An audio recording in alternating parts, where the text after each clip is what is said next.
Hey guys, Alex from 7th Hour Films back again with Demon Slayer. Last time around we had a forged bond, where basically Inosuke was left on his own to face the giant spider dad guy, and he did well for a bit-ish. It wasn't amazing. He was not able to defeat the spider dad demon thing, but luckily Gyu showed up and saved the day. Then we cut back to Zenitsu, who was still dying, but he was found by Shinobu. And then Tanjiro was dealing with the son, I guess, of the spider family, who we're pretty positive is the member of the 12 Kizuki. And so, yeah, he called him out on not having a real family. So, yeah. That's pretty much where we left. Also, Tanjiro may about to get his face sliced, so, yeah. Anywho, like always, the reaction is down in the description and in the pinned comment for your viewing pleasure. So let's go ahead and jump right into this episode of Demon Slayer. Here we go.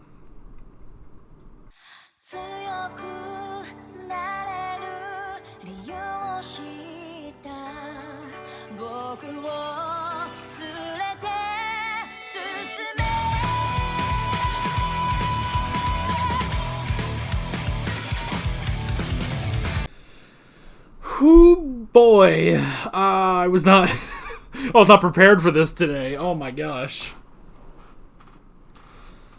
Oh man, and only in one episode he defeated the member of the 12 Kizuki.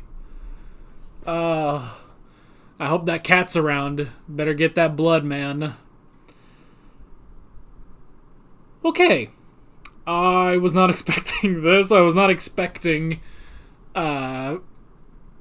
I guess, I don't know, a switch in power set? I mean, I don't know. The switch from water to fire is interesting. The switch to from water to fire. Very, very interesting. But it relates back to his family, you know? I don't know, because see, I've always enjoyed using water as his base. I guess it just it makes sense, you know, when you want to go to something, you know, really stronger. Going to fire does make sense. So yeah, the Kagura dance, which he implemented with his own, you know, breathing techniques and his own total concentration, and he used that in order to kill Rui. Man, oh man, and then Nezuko coming in here with her own blood demon art. What was it? Exploding blood? I love how ridiculous that is.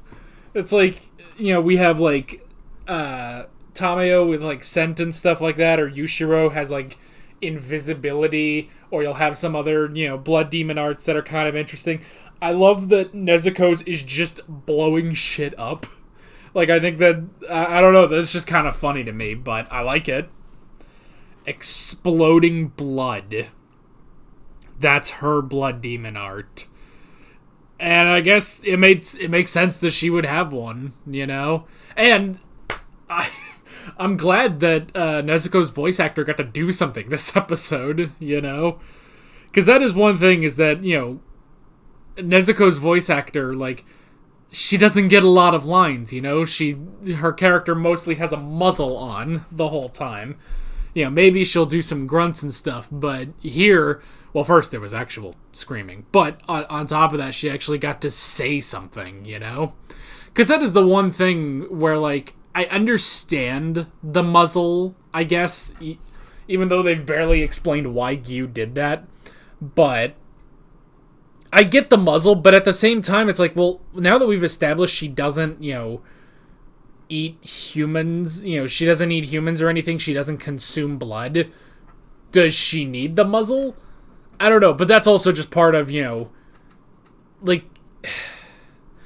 I don't know. She went from being a normal girl to almost just sort of animalistic just in the way she behaves, like almost as a pet, you know? But here, nope. This is Tanjiro's little sister coming in to beat some ass, you know? And what an ass to beat. What an ass to beat, because Ruri is definitely an ass. Oh my god. Which, I do kind of love that this only, like, this was only one episode for fighting a member of the 12 Keys. Like, I felt we took longer on the arrow and ball demons, you know? Whereas this guy, you know, in this episode, we learned he was a member of the 12 Kizuki, and now he's dead. And it's like, oh, all right, that's it. You know? But, yeah, I don't know. But, I mean, even, like, his motivation and stuff is not the strongest we've seen in demons. Like, we've seen other demons with stronger motivations, you know? With better backstories. And so this guy, like, got a bunch of other demons together and made them his family. So he had a mother and a father and 2 older siblings. Apparently, none of them met their needs. None of them met his needs. So that's why once he saw Nezuko defending Tanjiro, he wanted a new sister. Which, this does leave the question, so there's one more sibling out there. There's the older sister. So, I wonder what we're going to do with her. Like, I mean, I imagine we'll just kill her, but I would kind of be okay with another demon, like, being more chill, you know? Like, because she definitely seems to be, along with, like, the mother, like, definitely seems to be more of a, you know, I guess a victim in all of this, you know, just forced to be this dude's family. So I don't know, maybe something can happen with that, with the older sister, but I don't know. But man, this dude, so he's lower 5. That's specifically what his eye said, which is interesting. Which I'm glad because, you know, I think it was, not last episode, but the episode before it, where I commented on the pocket watch that the one spider had, and I said, oh, that's interesting, so that must be, because it was an analog clock, but instead of the, you know, normal numerals that pretty much, that we all use on Earth, like, this is the one standard across the Earth is, you know, numbers, but instead of that, it would basically be like if we wrote out, you know, 1, O-N-E, you know, 2, T-W-O, and we put that on a clock. They basically, you know, use the kanji. So it's interesting because I could have sworn too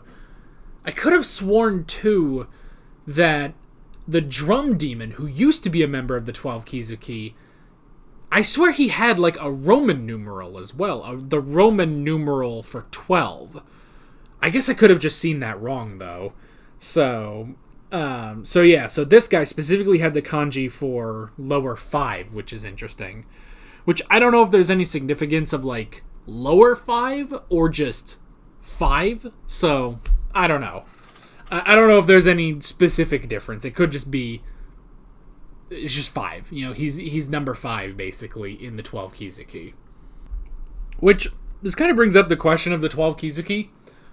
Are they organized at all? I assume not, because they did mention, Tameo mentioned that, you know, why doesn't Kibutsuji want any of us to group up, you know? He's afraid that demons could overpower him, you know?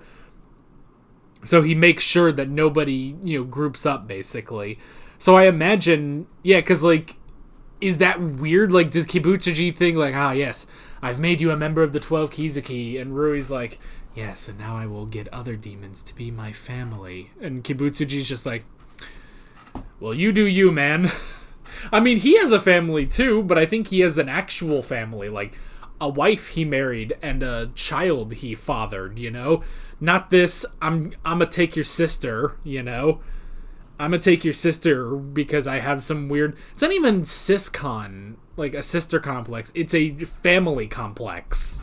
I don't know. Except he's an asshole, you know? But the whole thing of like, oh, I will make a bond out of terror. It's like, that's not how it works, dude. I don't know. So his motivation is not the best we've ever had, but yeah. But we did get the big fight. And honestly, probably, even though like we've had a lot of great animation moments in this series, even smaller moments like Tanjiro versus Inosuke when they had that fist fight. Like, that was such a really interesting fight, in terms of animation. So, I like, like, if that's just a basic, sparring match, let's jump this up. And I've heard things. I've definitely heard about how crazy some of the fight scenes can get in Demon Slayer, So, I'm definitely glad to start seeing some of that, But yeah, he finally got to the 10th form of water breathing, flux, constant flux, which was interesting. And yeah, just keep creating momentum by swirling around, and eventually he was cutting through, even with his, what was left of his sword, he was cutting through all of those threads. But then, in order to really get through, he had the Kagura dance, which, again, it's what Shinobu said, is that it's possible that, before you die, your life flashes before your eyes because it's your body trying to find something that will save you. And at least in this show, that is true because Zenitsu used that and remembered his breathing. So he used his breathing technique to, slow down the poison until Shinobu gave him the antidote. And now, Tanjiro was able to remember that, Tanjiro was able to use that in order to remember the Kagura dance and, yeah, just switch. And then it's an interesting thing because I have enjoyed Tanjiro's powers being water-based, which I have always questioned, like, are they actually generating water or, is that, eye candy for the viewer, for us, for the anime watchers, if this was a real thing. But then there's your problem. If this was a real thing, like, oh, well, I'm not sure about the logic of this. Like, is a dude fighting a demon with a sword? Like, I don't know, is there logic? But, like, it's one of those things that's like, well, is there actually water being generated, or is this just what we're seeing, to sort of make fancier, his sword techniques? It's all still using his sword, and now it looks like, part of it is the Kagura dance, So switching from water to fire, it's not that he's actually using water or fire, maybe. I mean, I don't want to, whatever. But it has improved him to the point that he can cut through those threads and cut through. But it's probably that it is. It's probably that, it's a Demon Slayer thing, you're actually, there's actual water, there's actual fire or something like that, or with Zenitsu. Zenitsu actually is kind of the one where it's like, well, it kind of has to be, doesn't it? Because he's actually using the element, he's actually using the thunder, so yeah, I don't know why I gotta go off on this, or the techniques, like, is he actually generating fire or not? And it's like, whatever, it doesn't matter. So yeah, but still, it was very, very interesting, and getting a bit of Tanjiro's father, because we never had that. Like, all we saw, we had his family, but, the most we had was his mother, So now, we did actually get to see Tanjiro's father, which does bring up the question, because we had previously that Kibutsuji recognized Tanjiro's Hanafuda earrings, and so now I'm wondering if, because, this sort of dance, this Kagura dance has been passed on, I would imagine the earrings were passed on as well. And so maybe it's just that, one of Tanjiro's distant ancestors had previously fought Kibutsuji, We don't fully know how old Kibutsuji is. I think they said he's 1,000 years old, but I don't fully remember. So I don't know, but it could have been that. It could have been that now, and that could even be why the bond, why Tanjiro and Nezuko are even that more special, is because this is, this sort of legacy, this sort of purpose passed down, through the Armstrong family for generations, but passed all the way down, and now it's not just that, you have the new swordsman, or the new person learning the Kagura dance, but also the fact that now they're a Demon Slayer, and the bond that Tanjiro has with Nezuko. you know? Which, just putting the two of them together makes them even more powerful, you know? I don't know. Or I'm looking into this way too much. I don't know. Probably not.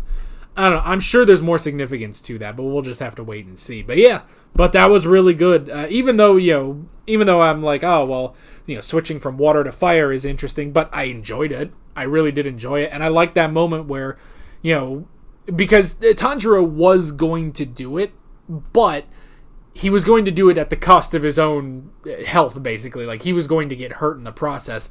So Nezuko used her new blood demon art in order to save him and make sure that they got the kill. So, man, I hope Gyu was around to see this, and because this is the thing, this must have been something that Gyu saw originally, because he was the one who spared Nezuko and noticed the connection between Tanjiro and Nezuko. I want a bit more of that. And honestly, I just want more a bit of Gyu because he's amazing and he's voiced by Johnny and Bosch. So, yeah. He definitely... Gyu and Shinobu definitely give me vibes of Levi and Hanji from Attack on Titan. Not quite the same. Like Gyu is not quite like Levi, and Shinobu is not quite like Hanji. Maybe just in a sense of being happy, but she's not horny for demons or anything, But yeah. My notes started running a little bit there, but we're all good. But yeah, I do enjoy the two of them, and I want more of them, so... Which, I thought about this during the intro today. We did have the one girl in the final selection who looks like Shinobu. She can't be Shinobu. But I looked and it's she looks a lot like her. And there's the shot in the intro where it's her holding a butterfly. I'm wondering if that's supposed to be they're connected, because we haven't seen her since final selection. Granted, we haven't seen that other guy since final selection either, that one asshole. I kind of hope he doesn't come back, I'm already having trouble with Zenitsu. I don't need an asshole on top of it. Not that Zenitsu is an asshole, but Zenitsu, he's a lot. Zenitsu is a lot, and it's really, tests my tolerance to have Zenitsu around.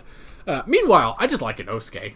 He's just interesting, I love that Gyu was able to tie him up without him even realizing. That was really funny. So yeah, that was good. That was really interesting. And yeah, we have defeated a member of the 12 Kizuki. You better, get that blood really quickly, and then that cat'll show up. So, and then, get Nezuko down from there. So, but yeah, what a great episode. A really, really damn good episode.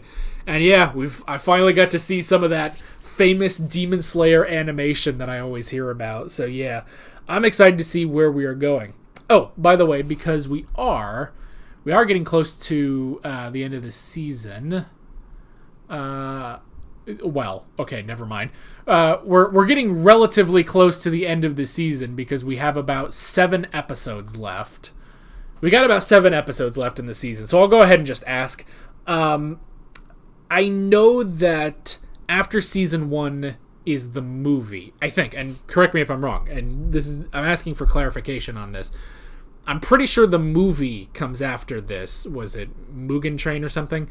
And I know the movie, they kind of did a Dragon Ball Super thing, or I don't know, maybe this one came first, but they did a thing where basically they had the movie and then they just sort of reanimated it as episodes of the show.